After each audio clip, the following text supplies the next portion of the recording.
One thing you need to understand is the technology is subjective because it's about you.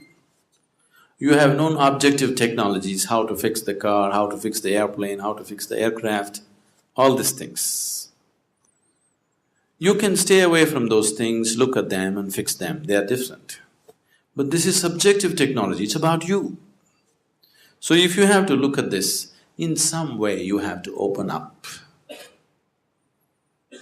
So if we have to open you up, see today, there was a time they were doing surgeries on the street side, you know that? Yes? And if too much blood comes, they would just pick up mud and throw it and stop bleeding in the village. Yes, do you know? Yes or no? If there is a cut or a wound and there's too much bleeding, they would simply take mud and put it somehow to stop the bleeding. But today we have understood, even if we have to open a small opening in the body, we need a certain sterile condition to do it. We have understood that much, isn't it? So, whether it's the physical body, means we need a certain kind of condition. Similarly, if we have to open up you as a person, we need a different kind of atmosphere. We need a committed atmosphere. In a casual atmosphere, you never do it.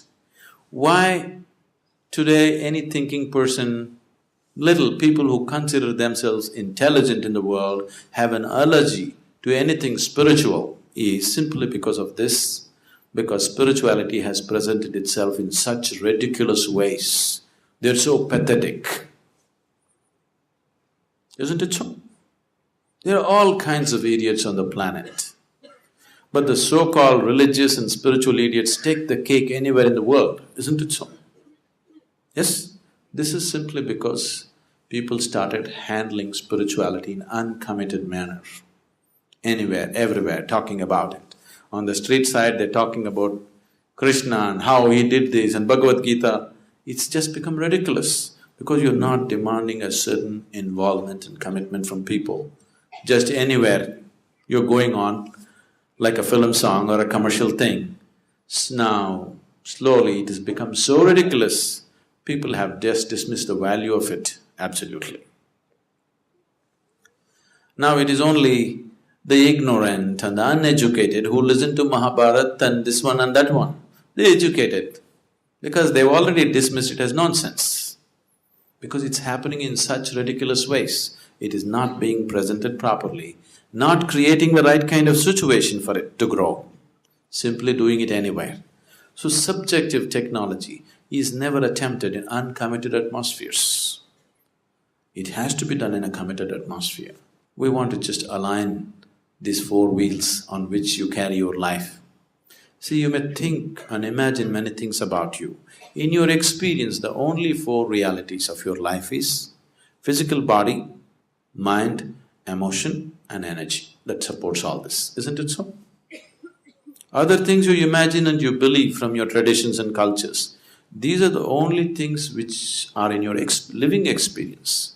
If you want to go somewhere, if you want to make any kind of journey, you can only start your journey from where you are right now.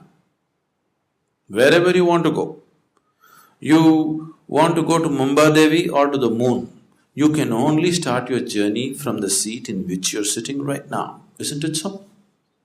If you try to start your journey somewhere else, you will become hallucinatory.